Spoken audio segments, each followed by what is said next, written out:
الحمد لله نحمده ونستعينه ونستغفره. الحمد لله نحمده ونستعينه ونستغفره ونؤمن به ونتوكل عليه ونعوذ بالله من شرور أنفسنا ومن سيئات أعمالنا.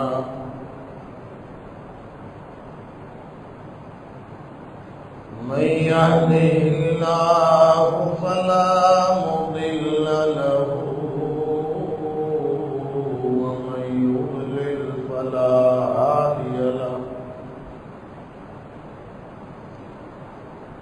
وأشهد أن لا إله إلا الله وحده لا شريك له. وأشهد أن محمدًا عبده ورسوله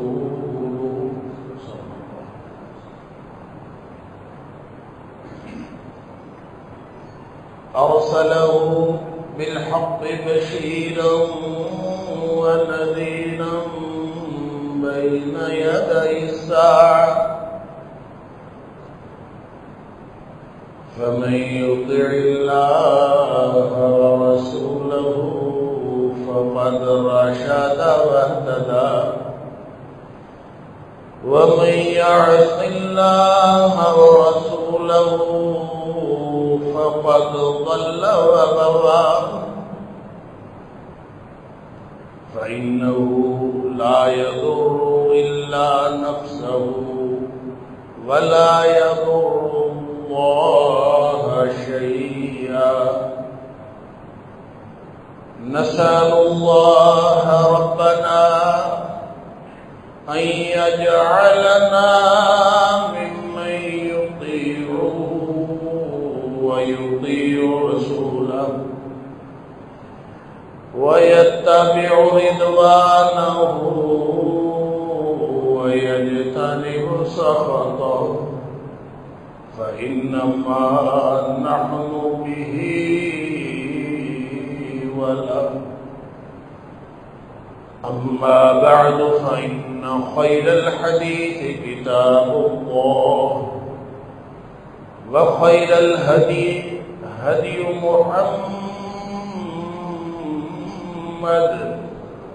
صلى الله عليه وآله وسلم. وشر الأمور محدثاتها وكل محدثة بدعة وكل بدعة ضلالة وكل ضلالة في النار.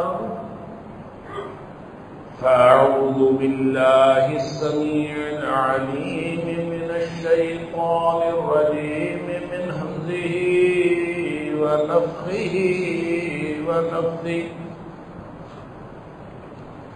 بسم الله الرحمن الرحيم. ولقد مكناهم في ماء مكناكم فيه وجعلنا لهم سمعا وأبصارا وأفئدة فما أغنى عنهم سمعهم ولا أبصارهم ولا أفئدتهم من شيء إذ كانوا يجحدون بآيات الله وحاق بهم ما كانوا به يستهزئون.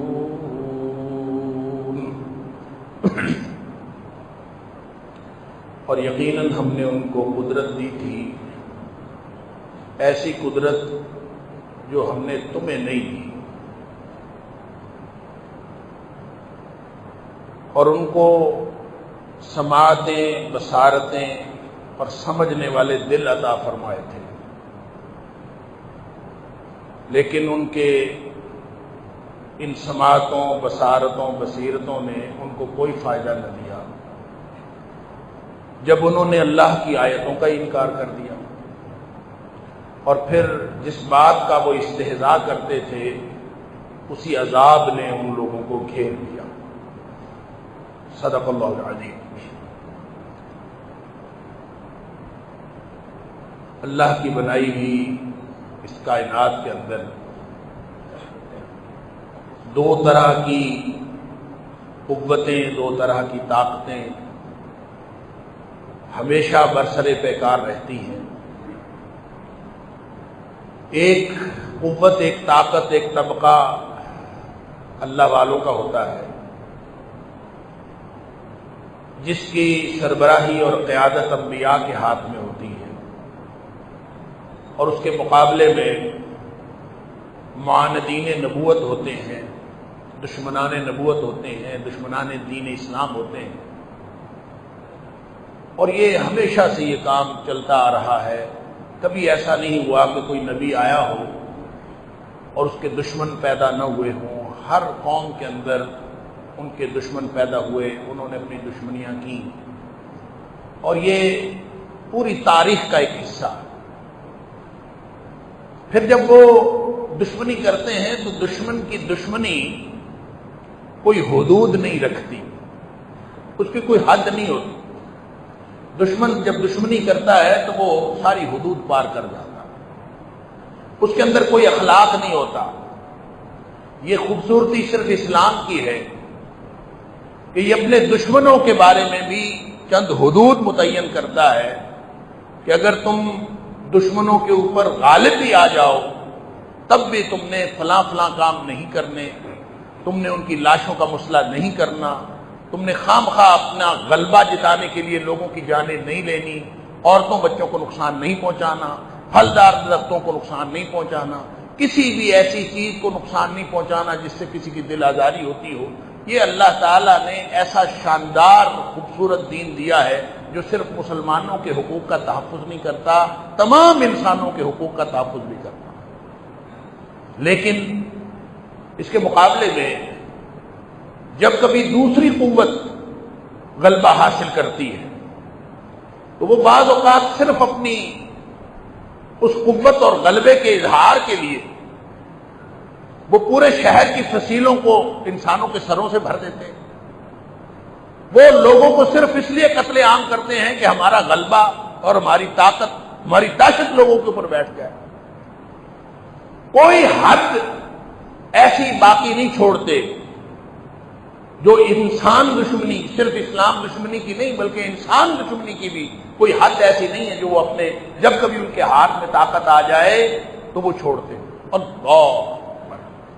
لیکن بظاہر ان سے کوئی پوچھے تو وہ انسانیت کے علم بردار ہے، بظاہر ان سے پوچھے تو انسانیت ان کا مذہب ہے، بظاہر آپ ان سے پوچھے تو ان کی اقدار وہ آسمانوں کو لگ جاتے ہیں کہ ہمارے اندر تو اقدار بہت پائی جاتی ہیں، ہم بہت دیکھنے چاکنے والے، پڑھنے لکھنے والے، پڑھے لکھے اور صاحب عقل، صاحب فراست لوگ ہیں۔ اور یہ جو آیت میں نے آپ کے سامنے سورہ احقاف کی تلاوت کی ہے، اس میں اللہ تعالیٰ نے اس پوری تاریخ کا تجزیہ پیش کیا ہے کہ ہاں صاحب بصیرت و بصارت تو تھے، قدرت اور طاقت بھی ہم نے جو ان کو دی وہ تمہیں بھی نہیں دی۔ وہ واقعی زیادہ سیانے تھے، ان کے پاس ٹیکنالوجی کی ترقی، ان کے پاس دنیاوی ترقی، ان کے پاس مادی ترقی، ان کے پاس انسانی ترقی، ساری منازل انہوں نے طے کی ہوئی تھی۔ اللہ اکبر! لیکن ان ساری ترقیوں نے ان کو کوئی فائدہ نہیں دیا۔ وہ عقل ہی کیا جو موقع پر کام نہ آئے، وہ بصیرت تو بصارت ہی کیا جو موقع کے اوپر اس کی وہ معاف ہو جائے، اور سمجھ نہ آئے کہ ہم نے کیا کام کرنا ہے۔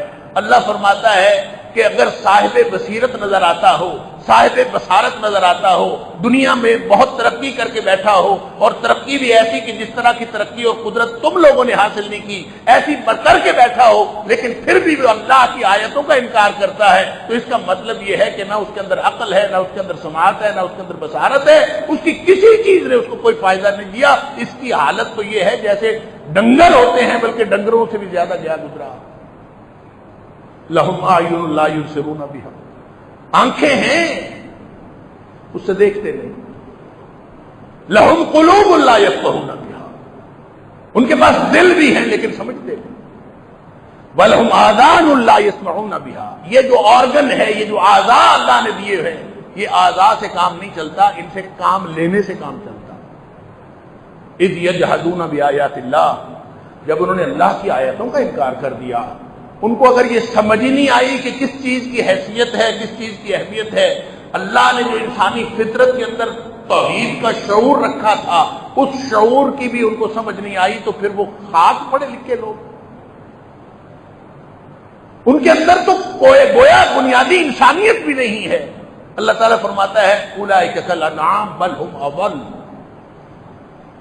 یہ ڈنگروں جیسے ہیں بلکہ ڈنگروں سے بھی گئے گزرے ہیں، ان کی کوئی حیثیت نہیں۔ اور پھر ان کا نتیجہ اور ان کا انجام یہ تاریخ کا تجزیہ ہے، اس لیے کہ تاریخ کے ہر دور میں انبیاء کی دشمنی ہوتی آئی، آسمانی صحیفوں کی دشمنی ہوتی آئی، اس دشمنی کو وہ نکالتے ہیں کسی نہ کسی طریقے سے۔ اللہ اکبر، کیوں نکالتے ہیں میں ابھی عرض کرتا ہوں کہ ان کو مسئلہ کیا ہے، یہ بات کی بات ہے، لیکن تاریخ یہی ہے۔ ان کو دیکھیں، دو چیزیں حق ہیں، دو چیزیں حق ہیں، میں ہمیشہ عرض کرتا ہوں، ایک اللہ کا قرآن، ایک نبی اکرم صلی اللہ علیہ وسلم کی ذات اقدس۔ اور حق وہ ہوتا ہے جس کو اپنے ثبوت کے لیے کسی خارجی دلیل کی ضرورت نہیں ہوتی، وہ آپ اپنا ثبوت ہوتا۔ جس کو قرآن کی سمجھ نہیں آتی، جس کو قرآن کے کسی معاملے میں شک ہو، اس کو قرآن پڑھنے کے لیے دے دے، قرآن اپنا آپ خود بتائے گا کہ یہ حق ہے۔ اور جس کو نبی اکرم صلی اللہ علیہ وسلم کی ذات اقدس کے بارے میں کوئی کسی قسم کا شک ہو، اس کو نبی پاک صلی اللہ علیہ وسلم کی سیرت پڑھنے کے لیے دے۔ اس لیے کہ اللہ کا قرآن ہونا اور اللہ کا نبی ہونا یہ حق ہے، اور قرآن اصول دیتا ہے فَمَاذَا بَعْدَ الْحَقِّ إِلَّا الضَّلَالُ، جب حق آ جاتا ہے تو اس کے بعد سوال کرنا بھی گمراہی ہوتی ہے، اس کے بعد سوال اٹھانا بھی گمراہی ہے۔ فَمَاذَا بَعْدَ الْحَقِّ إِلَّا الضَّلَالُ، اگر اس کے بعد آپ سوال کریں گے، چین گوئیاں کریں گے، اس میں نکتہ آفرینیاں کریں گے، تو وہ نکتہ آفرینیاں کرنا بھی اصل میں گمراہی ہوتا ہے، اس لیے کہ اللہ نے ہر انسان کا ایک شعور کا اعلیٰ ترین لیول بنایا، ایک شعور کی سطح بنائی ہے، اور دین کو جو نازل کیا، نبیوں کو جو بھیجا، نبیوں کو جو مبعوث کیا، اللہ نے قرآن کو جو نازل کیا، انسان کے شعور کی اس سطح کے مطابق کیا ہے۔ فَأَقِمْ وَجْهَكَ لِلدِّينِ حَنِيفًا فِطْرَةَ اللَّهِ الَّتِي فَطَرَ النَّاسَ عَلَيْهَا لا تبدیل لخلق اللہ۔ انسان مغرب کا ہو یا مشرق کا، وہ 4 صدی کا ہو یا 1 صدی کا ہو یا 21ویں صدی کا ہو، لا تبدیل لخلق اللہ، پیدا کرنے والے نے اس کو اسی سٹینڈرڈ پہ پیدا کیا۔ اور اگر وہ اتنا شعور بھی نہیں رکھتا کہ وہ اللہ کی آیات کو پہچان لے، تو اس کا مطلب ہے کہ یہ تو اندھا، بہرا اور گونگا ہے، یا یہ ڈنگروں سے بھی گیا گزرا ہے، یہ اپنے اعضاء سے کام نہیں لیتا، لہذا اس کا نتیجہ یہی ہوگا۔ اللہ اکبر، اللہ تعالیٰ فرماتا ہے ان کا نتیجہ یہ ہے وَحَاقَ بِهِم مَّا كَانُوا بِهِ يَسْتَهْزِئُونَ، ان کے اپنے کرتوت ہی ان کو گھیر لیں گے۔ بالآخر یہی ہوا، تاریخ میں سارے دشمنان دین کا یہی اثر ہوا، اللہ کے دین کا مذاق اڑایا، قرآن کا مذاق اڑایا، نبی پاک صلی اللہ علیہ وسلم کا تمسخر، نبی پاک صلی اللہ علیہ وسلم کی شان میں ہرزہ سرائی آپ کی حیات طیبہ میں ہوئی، قرآن کے بارے میں ہرزہ سرائی، قرآن نازل ہو رہا تھا، نبی پاک صلی اللہ علیہ وسلم موجود تھے اور قرآن کے بارے میں حرض رائی ہوتی رہی. اللہ اکبر. قرآن خود بتاتا ہے, کہانی سناتا ہے کہ یہ بے وقوف قرآن کو سمجھنے کی بجائے اس کے بارے میں فتوے لگاتے ہیں. آج کل بھی فتوی لگتا ہے. یہ جو تازہ ترین واقعہ ہوا ہے سویڈن کے اندر, یا اس سے پہلے جو ایک چین ہے فرانس کے اندر, پھر ڈنمارک کے اندر, یا سویڈن کے اندر, یہ تیسرا یہ چوتھا واقعہ ہوا ہے ان سالوں کے اندر. ان کو مسئلہ کیا؟ ان کو مسئلہ یہ ہے, اس کے پیچھے ایک فلسفی, اس کے پیچھے ایک کہانی, اس کے پیچھے ایک فتویٰ ہے. اور فتویٰ یہ ہے کہ یہ قرآن کو لڑانے والی کتاب. وہ کہتے ہیں قرآن لڑاتا ہے, قرآن امن چین سے بیٹھنے نہیں دیتا. اور وہ جو ان 2001 میں میں پہلے بھی کئی دفعہ عرض کر چکا ہوں, 2001 میں ایک برنارڈ لیوس نے ایک آرٹیکل لکھا تھا. اٹلانٹک ایک مجلہ چھپتا ہے امریکہ سے, اس کے اندر ایک آرٹیکل لکھا تھا. اس آرٹیکل کے اندر لکھا تھا, اس آرٹیکل کا نام تھا دا روٹس آف مسلم ریج. مسلمانوں کے غصے کے اسباب کیا ہیں, مسلمان کیوں لڑتے ہیں. پھر اس کے بعد اس نے ایک کتاب اس کو ڈیولپ کی, اور بعد میں اس نے کرائسس آف اسلام کے نام سے, مسلمانوں کا بحران یا اسلام کا بحران کے نام سے کتاب ایک چھاپی. مارکیٹ میں اویلیبل ہے, کتاب پڑھ لیجیے. اس کی پوری فلسفی یہ ہے, وہ کہتا ہے کہ ان کے نبی نے ان کو لڑنا سکھایا, مسلمانوں کو لڑنا سکھایا, بس یہ لڑتے ہیں. ان کی کتاب بھی ان کو لڑنا سکھاتی ہے, لڑنے کے علاوہ کچھ نہیں سکھاتی. لہذا یہ ہمیشہ لڑتے ہیں. ان کو کوئی اچھا دشمن مل جاتا ہے تو اس کے ساتھ لڑتے ہیں, اور اگر اچھا دشمن نہ ملے تو یہ آپس میں لڑتے ہیں. یہ لڑتے, یہ فلسفی, یہ پیچھے حکمت ہے, یہ فتویٰ ہے. اور یہ فتویٰ قرآن پر نعوذ باللہ من ذالک, یہ کوئی پہلی دفعہ نہیں لگا.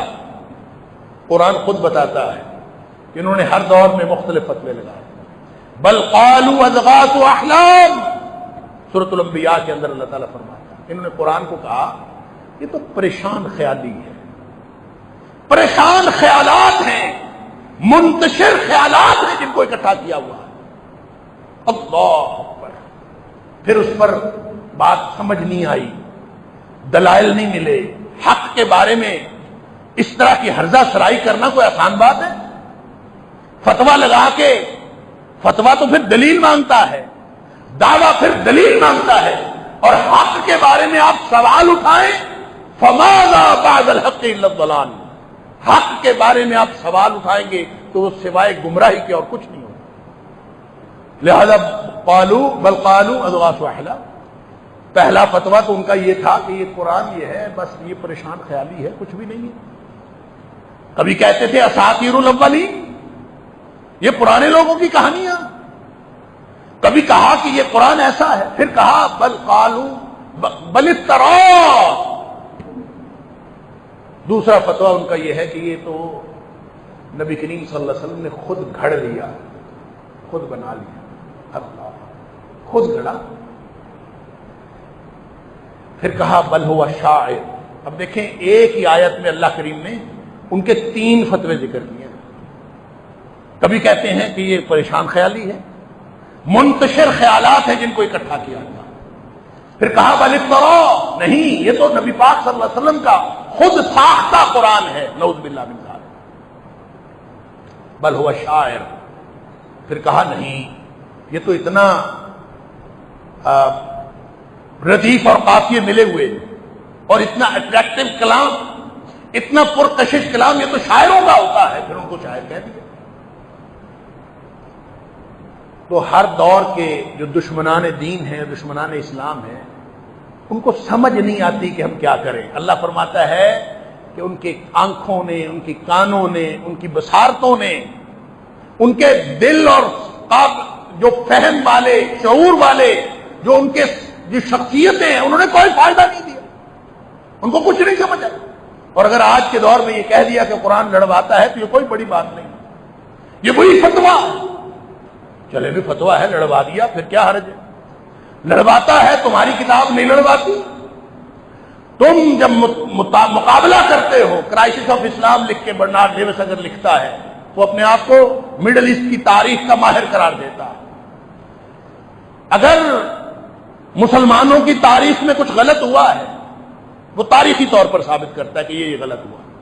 اس کا مقابلہ پتہ کس سے کرتا ہے؟ اس کا مقابلہ کرتا ہے انجیل کی تعلیمات سے، بائبل کی تعلیمات سے۔ یہ مقابلہ غلط ہے۔ مقابلہ ہوگا، اگر قرآن کا مقابلہ کرنا ہے تو انجیل سے کر لے، اگر تاریخ کا مقابلہ کرنا ہے تو مسلمانوں کی تاریخ کا مقابلہ عیسائیوں کی تاریخ سے کرو، پھر تمہیں پتہ چلے گا کہ عیسائیوں کے اندر جتنی لڑائیاں ہوئی ہیں، عیسائیوں کے اندر جتنی خون ریزی ہوئی ہے، اور جتنی خون ریزی کے ساتھ بھری ہوئی تاریخ عیسائیوں کی ہے، اتنی تو مسلمانوں کی ہے ہی نہیں۔ لہذا صرف مسلمانوں کو اسلام کو نیچا دکھانے کے لیے اور اسلام کے خلاف ایک الزام لگانے کے لیے ایک تاریخ کا شوشہ چھوڑا اور ایک اپنی تاریخ کی مہارت بتا کر وہ قرآن کے اوپر، مسلمانوں کے اوپر، اسلام کے اوپر الزامات لگاتا چلا گیا۔ اس کا پھر نتیجہ ہوتا جو عام آدمی اٹھتا ہے۔ سب سے پہلا حملہ مسلمانوں کے اوپر اس دن ہوا 2001 میں، جب یہ آرٹیکل چھپا تھا جو میں نے عرض کر رہا ہوں، دا روٹس آف مسلم ریج۔ امریکہ میں آرٹیکل چھپا ہے، پہلا حملہ مسلمانوں کے اوپر اسپین کے اندر ہوا۔ لہذا اس کے بعد ایک چین ہے، ایک سیریز ہے، اور واقعات ہوتے چلے جا رہے ہیں، اور مسلمانوں کا عرصہ حیات تنگ کر دیا گیا ہے۔ اور صرف مسلمانوں کا عرصہ حیات تنگ کر کے ان کو چین نہیں ملتا، وہ قرآن جلا کے اور قرآن کی بے حرمتی کر کے کیا ثابت کرنا چاہتے ہیں؟ اس طرح کی جتنی ان کی سرگرمیاں ہیں اور جتنے ان کے حربے ہیں، ان کو مسلمانوں نے نام دیا ہے اسلاموفوبیا۔ یہ اسلاموفوبیا، اسلاموفوبیا کیا ہوتا ہے؟ اسلاموفوبیا کا معنی ہوتا ہے اسلام کا خوف۔ وہ ساری دنیا اسلام کے خوف میں مبتلا ہے۔ جب وہ اسلام کے خوف میں مبتلا ہوئی تو ہم نے شروع کر دیا، اب اسلام کے خوف میں مبتلا کون ہے؟ دشمنان دین۔ وہ اسلام کے خوف میں مبتلا ہوئے تو مسلمانوں نے پوری دنیا میں اسلاموفوبیا کا مقابلہ کرنا شروع کر دیا۔ آپ بتائیں کہ آپ کا دشمن آپ سے خوف میں مبتلا ہے، آپ اس کا مقابلہ کیسے کریں گے؟ خوف ادھر ہے، علاج آپ ادھر کر رہے ہیں۔ کوئی کہتا ہے ہم تعلیم کے ذریعے سے اسلاموفوبیا کا مقابلہ کریں گے، کوئی کہتا ہے ہم مکالمے کے ذریعے سے اسلاموفوبیا کا مقابلہ کریں گے، کوئی کہتا ہے ہم انٹرفیتھ ہارمنی کے ذریعے، بین المذاہب ہم آہنگی کے ذریعے سے ہم اسلاموفوبیا کا مقابلہ کریں گے۔ تو بھائی آپ جو مرضی کر لو، بیماری ادھر نہیں ہے، بیماری ادھر ہے۔ بیماری ادھر ہو تو آپ کر لو علاج۔ وہ کہتا ہے ہم اپنی یونیورسٹیوں میں اسلاموفوبیا سینٹر بنائیں گے، ہم لوگوں کی تربیت کریں گے، ہم لوگوں کو سمجھائیں گے۔ اور بھائی سمجھا لو، کس کو سمجھاؤ گے؟ آپ اپنے لوگوں کو سمجھاؤ گے۔ آپ کے اپنے لوگوں میں بیماری نہیں ہے۔ جو بندہ بیمار ہے وہ یہ نہیں ہے، بیمار وہ ہے۔ اور جب بیمار وہ ہے اور وہ اپنی بیماری کا اظہار کرتا رہتا ہے، قرآن کو جلا کے بیماری کا اظہار ہی کیا ہے، اور کیا کیا ہے؟ قرآن جلانے سے قرآن ختم ہو جائے گا۔ یریدون لیطفئوا نور اللہ، کہ اللہ کے نور کو بجھانا چاہتے ہیں۔ واللہ متم نور، واللہ متم نورہ، اللہ اپنے نور کو مکمل کر کے رہے گا۔ ولو کرہ الکافرون، پوری دنیا کے غیر مسلموں کو یہ بات پسند نہیں آتی، اور ظاہر ہے ان کو کیسے پسند آ سکتی ہے کہ اللہ کا نور تو مکمل ہو کے رہے گا۔ یریدون لیطفئوا نور اللہ، یہ اللہ کے نور کو بجھانا چاہتے ہیں، یہ بجھ نہیں سکتا۔ لہذا ان کے اس طرز عمل سے اللہ اکبر، اگر وہ قرآن کو ختم کرنا چاہتے ہیں تو پوری دنیا کے قرآن جلا دیے جائیں، قرآن ختم نہیں ہو سکتا۔ اگر وہ قرآن کو ختم کرنا چاہتے ہیں، پوری دنیا کے کمپیوٹروں میں جہاں جہاں قرآن موجود ہے ان کا ڈیٹا اڑا دیا جائے، قرآن ختم نہیں ہو سکتا۔ کیوں ختم نہیں ہو سکتا؟ اس لیے کہ انا نحن نزلنا الذکر وانا لہ لحافظون۔ اللہ فرماتا ہے تم نے تحریف کر لی جتنی کرنی تھی تورات اور انجیل کے اندر، اس لیے کہ تورات اور انجیل کی حفاظت کی ذمہ داری ان کے احبار اور رہبان پر چھوڑی تھی، قرآن کی حفاظت کی ذمہ داری احبار اور رہبان پہ چھوڑی نہیں۔ اللہ فرماتا ہے اس کی ذمہ داری میں نے اپنے پاس رکھی ہے۔ انا نحن نزلنا الذکر، یہ ہم نے نازل کیا ہے، وانا لہ لحافظون، ہم اس کی حفاظت کرنے والے ہیں۔ جس کی حفاظت اللہ کرنے والا ہو، پوری دنیا مل جائے اس کو مٹا کیسے سکتی؟ اور یہ ہے پتہ ہے کہاں؟ اللہ نے حفاظت کے لیے ذریعہ کیا چنا؟ سبحان اللہ، اللہ نے حفاظت کے لیے چنا ہے حفظ۔ فی قلوب الذین آمنوا، فی صدور الذین آمنوا، یہ اہل ایمان کے سینوں میں محفوظ ہے۔ سارے اہل ایمان ختم کرو گے پھر بھی کوئی نہ کوئی بچا رہے گا، جو ایک بھی بچا رہے گا اس کے سینے میں قرآن ہوگا۔ وما یجحد بہ الا الظالمون، اس کا انکار کرنے والے ظالم ہیں، ان کو اتنی بات سمجھ نہیں آتی کہ دنیا میں ایک بھی مومن باقی رہے گا اس کے سینے میں قرآن باقی رہے گا۔ لہذا یہ کیا اس کا طریقہ، اس کا نتیجہ کیا ہے؟ کیا کرنا چاہتے ہیں؟ کچھ بھی نہیں۔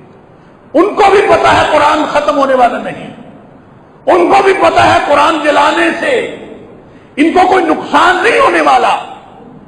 قرآن کو کیا نقصان ہونے والا؟ وہ صرف اپنے خود سے باطن کا اظہار کرتے ہیں، اپنی بدماشی کا اظہار کرتے ہیں، اپنی بدقماشی کا اظہار کرتے ہیں، اپنی خباثت کا اظہار کرتے ہیں، اس کے علاوہ کچھ نہیں، کوئی فرق نہیں پڑنے والا۔ لیکن سوال پیدا ہوتا ہے کہ خباثت کا اظہار کیوں کرنا؟ ان کو کیا تکلیف؟ بیٹھے بیٹھے قرآن جلانا ہے، بیٹھے بیٹھے عدالت سے حکم لے لیا، پولیس کی کسٹڈی میں قرآن جلانا ہے، کیا اس سے ملے گا کیا؟ ان کو خوف ہے، جس کو ہم اسلاموفوبیا کہتے ہیں، ان کو خوف کیا ہے؟ خوف یہ ہے کہ یہ مسلمان یہ سوئے ہوئے ہیں، یہ جب کبھی انگڑائی لے کے اٹھیں گے تو یہ مجھے ماریں گے۔ خوف مسلمانوں سے ہے۔ وہ ایک لطیفہ بنا ہوا ہے، میں اسلاموفوبیا کی جب بھی بات ہوتی ہے میں لطیفہ اکثر سناتا ہوں کہ دو آدمی جا رہے تھے نہر، ایک نہر کے اس کنارے پہ جا رہا تھا، ایک نہر کے اس کنارے پہ جا رہا تھا، بڑی نہر تھی، اور ایک طرف کا آدمی جو ہے اس نے ہاتھ میں کبوتر پکڑے ہوئے تھے، سر کے اوپر ٹوکرا تھا، اور دوسرا آدمی بالکل خالی اپنے آرام سے جا رہا تھا اور ساتھ رو رہا۔ وہ اس کنارے پہ جا رہا ہے، اس کنارے پہ جا رہا ہے، اور وہ ساتھ روئے جا رہا ہے۔ اس نے پوچھا روتے کیوں ہو؟ کہتا ہے جی مجھے ڈر لگتا ہے، مجھے لگتا ہے تم مجھے مارو گے۔ اس نے کہا کیسے ماروں گا، میں نہر کے اس کنارے پہ جا رہا ہوں، تم نہر کے اس کنارے پہ جا رہے ہو، راست درمیان میں اتنی بڑی نہر ہے جو کراس نہیں کی جا سکتی، تو میں تمہیں کیسے ماروں گا؟ اس نے کہا نہیں مجھے پتا ہے آگے 1 میل کے فاصلے پر پل آ رہا ہے، تم اس پل سے ادھر آ جاؤ گے اور تم مجھے مارو۔ اس نے کہا اللہ کے ولی میں نے سر پہ ٹوکرا رکھا ہوا ہے، ہاتھ میں میرے کبوتر ہیں، میں تو فارغ ہی نہیں ہوں، میں کیسے ماروں گا تمہیں؟ اس نے کہا مجھے پتا ہے کہ تم نے کبوتر ٹوکرے کے نیچے رکھ دینے اور تمہارا سر بھی خالی ہو جانا، تمہارے ہاتھ بھی خالی، تم نے مجھے مارنا ہے۔ یہ اس کا نام ہے اسلاموفوبیا۔ بیٹھے ڈر رہے ہیں، مسلمان سوئے ہوئے اپنی جگہ پہ، یہ غفلت کا شکار ہے۔ ہمیں اپنی قوت طاقت کا اندازہ نہیں، ہمیں اپنی ذمہ داریوں کا اندازہ نہیں، لیکن آپ کا دشمن آپ سے ڈر رہا، اور یہ تو وعدہ تھا اللہ کا۔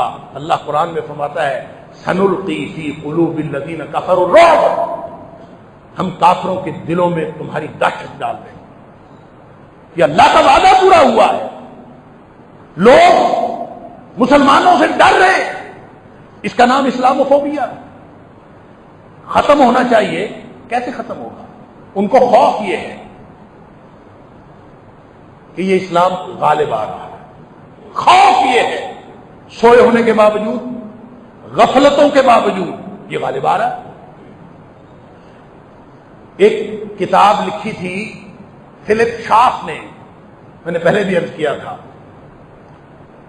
ایک امریکی مصنف ہے فلپ شاف، اس نے کتاب لکھی تھی history of the Christian church, بڑی موٹی کتاب ہے، شاید 8 جلدوں میں۔ اس میں اس نے لکھا کہ یہ جو اسلام ہے نا، یہ عیسائیت کی طرح پھلنے پھولنے والا مذہب نہیں ہے۔ یورپ کو تو یہ ویسے سوٹ نہیں کرتا، مغرب کو یہ سوٹ نہیں کرتا، لہذا یہ اسلام صرف چند صحرا نشینوں کا دین بن کے رہ سکتا ہے، یہ مغرب کے اندر کبھی پھل پھول نہیں سکتا، اور یہ کچھ ہی عرصہ ہوگا کہ یہ ترکی سے بھی نکل جائے گا، کیونکہ ترکی یورپ کا حصہ ہے، تو ان کا خیال ہے ترکی سے بھی نکل جائے گا، اور یہ کچھ عرصہ گزرے گا کہ اسلام کہیں بھی نظر نہیں آئے گا۔ یہ ان کی ایکسپیکٹیشن تھی، یہ ان کا خیال تھا کہ ایسے ہوگا اور یہ ختم ہو جائے گا۔ اسلام ختم ہوا؟ اسلام تو روز پھل پھول رہا۔ آپ کو معلوم ہے کہ ایک شخص جو عیسائی پادری تھا، اس نے اس دفعہ حج کیا، نام میرے ذہن میں نہیں،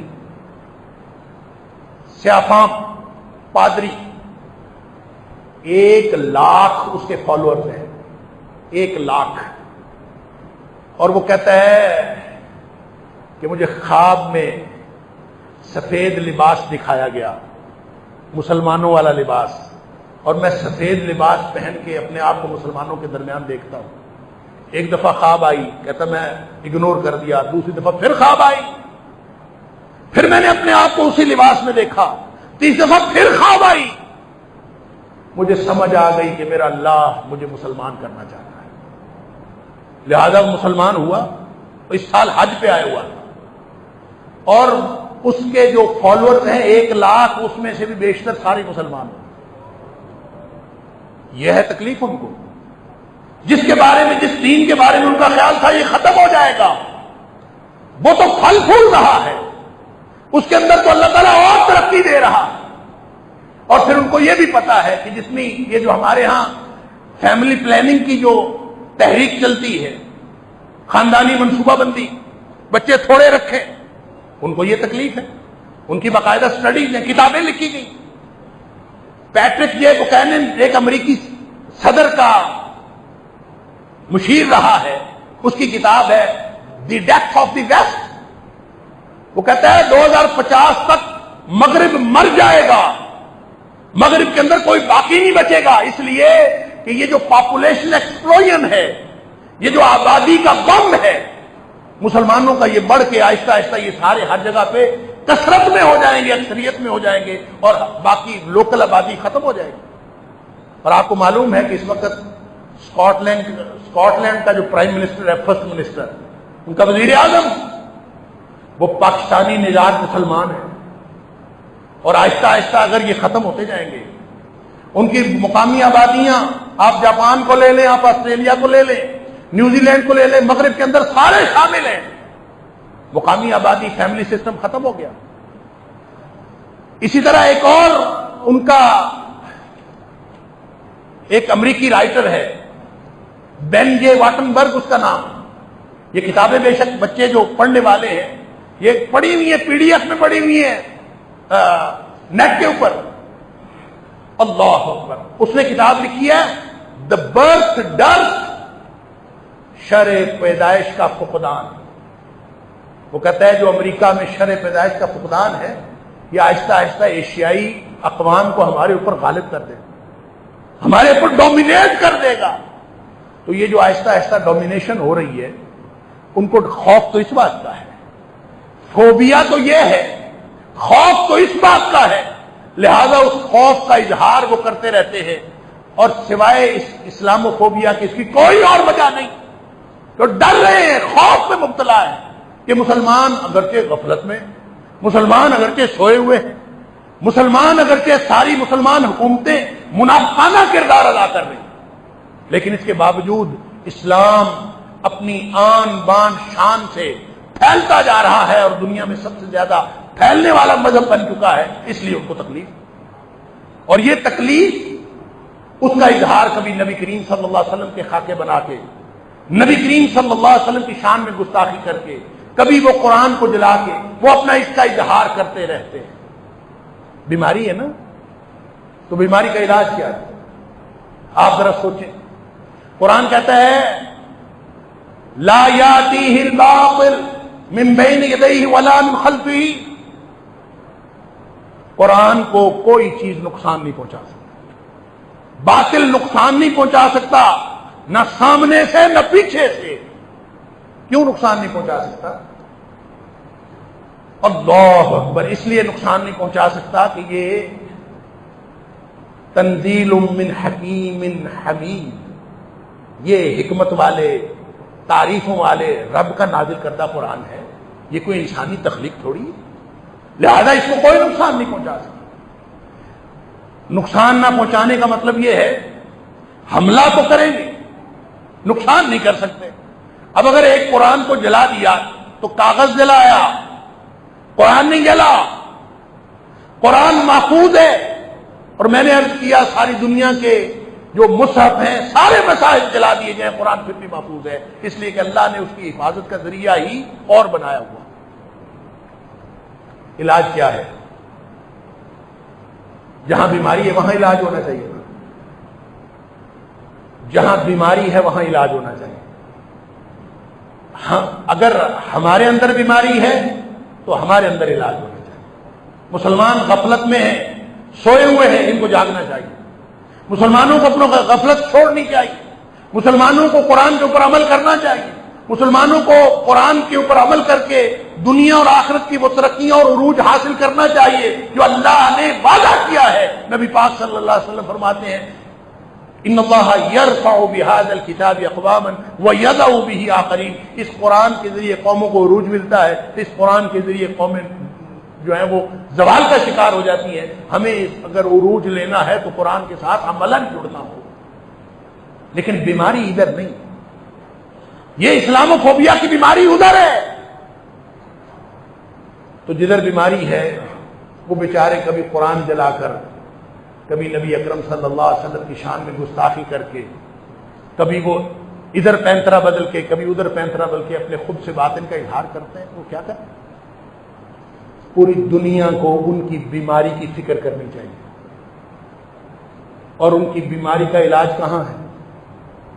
میں نے پہلے عرض کیا کہ قرآن حق ہے, نبی پاک صلی اللہ علیہ وسلم کی ذات حق ہے, اور حق کو ثابت کرنے کے لیے خارجی دلیلیں کسی کام کی نہیں. حق کو ثابت کرنے کے لیے حق آپ اپنی دلیل ہوتا ہے. لہذا وہ بیچارے جو قرآن سے بے بہرا ہے ان کو قرآن پڑھنے کے لیے دینا چاہیے. جو آج قرآن جلا رہے ہیں آپ ان کو قرآن پڑھنے کے لیے دے دیں. قرآن کے اندر یہ طاقت ہے کہ ایک شخص ایک دفعہ قرآن پڑھ لے, سوچ سمجھ کے پڑھ لے, اس نیت سے پڑھ لے کہ میں ہدایت چاہتا ہوں. سوال ہی پیدا نہیں ہوتا کہ وہ قرآن پڑھے اور اس کو ہدایت نہ ملے. ہدی للمتقین, جو دل سے یہ سوچ کے بیٹھتے ہیں کہ میں نے سیدھا رستہ حاصل کرنا ہے, یہ قرآن اس کو سیدھا رستہ دیتا ہے. لہذا قرآن تو اب مسلمان چھوڑتے جا رہے ہیں, تو ہم غیر مسلموں کو کیسے پڑھائیں؟ مسئلہ تو یہ ہے. قرآن کے ساتھ جڑنا مسلمانوں نے تھا, ضرورت یہ ہے کہ آپ غیر مسلموں کو بھی قرآن سے جوڑیں. ان بیچاروں کی بیماری اس کے ساتھ جڑی ہے. یہ اگر ختم ہو سکتی ہے, یہ کم ہو سکتی ہے, تو یہی طریقہ ہے, اس کے علاوہ کوئی طریقہ نہیں. میں آپ سے عرض کروں, آپ مسلمان, وہ کہتے ہیں پاکستان کے مسلمان ٹھیک رویہ رکھ لیں تو اسلامو فوبیا ختم ہو سکتا ہے. سعودیہ کے مسلمان اپنا رویہ ٹھیک کر لیں تو اسلامو فوبیا ختم ہو سکتا.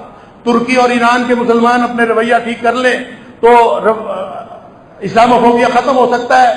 سوال ہی پیدا نہیں ہوتا, اس لیے کہ آپ یورپ کی اور مغرب کی تاریخ دیکھیں. میں نے آپ کو پہلے بھی بتایا تھا کہ جو شخص سب سے پہلے یورپ میں مسلمان ہوا تھا اس کا نام تھا ولیم ہینری کویلیم, اور بلیک برن کے اندر یا بلیک پول کے اندر وہ بیچارہ, اس نے وہاں اسلامک سینٹر بنایا. گورا تھا, وہاں رہنے والا تھا, مغرب کا باشندہ تھا. اس کا قصور صرف یہ تھا کہ وہ مسلمان ہو گیا تھا.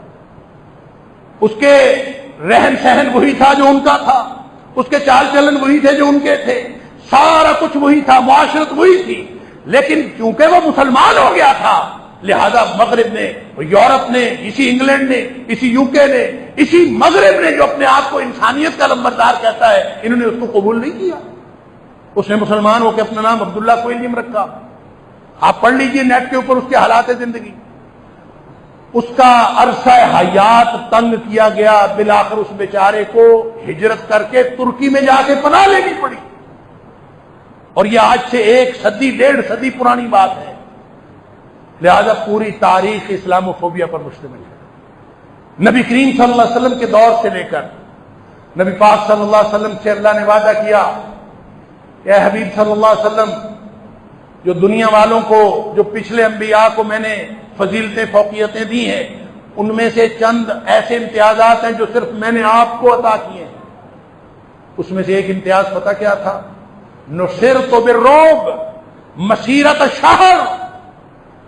اللہ کے رسول صلی اللہ علیہ وسلم، آپ کی ہم نے رعب کے ساتھ مدد کی ہے 1 مہینے کی مسافت سے، کہ آپ 1 مہینے کی مسافت دور ہوں تو جو دشمن آپ کا وہ لرز رہا ہوتا ہے آپ کے خوف اور دہشت سے۔ یہ تو نبی پاک صلی اللہ علیہ وسلم کا امتیاز تھا، یہ تو اس امت کا امتیاز ہے۔ لہذا ڈرنے مرنے دیجیے ان کو۔ موتوا بغیظکم، اپنے غصے میں مر جاؤ قرآن کی زبان میں، لیکن اس کے لیے کچھ سیاسی اقدام کرنے کی ضرورت ہے۔ امت مسلمہ کے جو حکمران ہیں ان کو اقدامات کرنے کی ضرورت ہے۔ اگر سویڈن کی حکومت وہ اپنی نگرانی میں یہ پرووکیٹو فیل کرا سکتی ہے، یہ دنیا میں آگ بھڑکانے والا عمل کر سکتے ہیں، مسلمانوں کو اشتعال پھیلانے والا عمل کر سکتے ہیں، تو یہ مسلمان حکمران بے غیرت ہو گئے؟ ان کے اندر دین کی غیرت نہیں، یہ اپنی کوئی غیرت نہیں دکھا سکتے۔ یہ 57 یا 58 اسلامی ملک یہ مل کے کوئی مشترکہ لائحہ عمل بنائیں، یہ ان کو ایسا رد عمل دکھائیں، صرف زبان سے کچھ نہیں ہوگا، مذمت سے کچھ نہیں ہوگا، مرمت سے ہوگا۔ لہذا سویڈن کے ساتھ تعلقات بھی منقطع کرنے چاہیے، ان کی جو مصنوعات ہیں ان کا بائیکاٹ بھی کرنا چاہیے، ان کے ان 57-58 اسلامی ملکوں میں سفارت خانے ختم کرنے چاہیے، اور اس حکومت کو پتہ چل جائے کہ ساری امت مسلمہ زندہ ہے۔ اگر یہ اس طرح کے سیاسی اقدامات نہیں لیے جائیں گے تو پھر اس طرح کے واقعات کو کبھی آپ روک تھام نہیں کر سکتے، اور علاج اس کا قرآن ہے۔ اللہ کرے کہ ہم ان کو قرآن پڑھنے کے لیے دے سکیں، اپنا جو کردار ہے وہ قرآن کے مطابق بنا سکیں۔ جب ہم اس طرح سے کر لیں گے تو انشاءاللہ اصل علاج ان کا یہی ہے۔ اسلاموفوبیا دور اس وقت ہوگا جب ان کو قرآن پڑھنے کے لیے دیں گے اور نبی پاک صلی اللہ علیہ وسلم کی سیرت سے متعارف کروائیں گے، پھر ان کو سمجھ آئے گی کہ یہ وہ عربی کا مقولہ ہے الناس اعداء لما جہلوا، لوگ اس کے دشمن ہوتے ہیں جس سے ناواقف ہوتے ہیں۔ وہ بیچارے ناواقف ہیں، ان کو واقف کرنے کی ضرورت ہے، اور جب آپ اس کو واقف کرنے کی کوشش کریں گے تو انشاءاللہ جن کے مقدر میں دین ہے، جن کے مقدر میں اسلام ہے، وہ ضرور ان کو پہنچ جائے گا۔ اللہ تعالی ہم سب کو درست طرز عمل کی توفیق عطا فرمائے۔ وآخر دعوانا الحمدللہ رب العالمین۔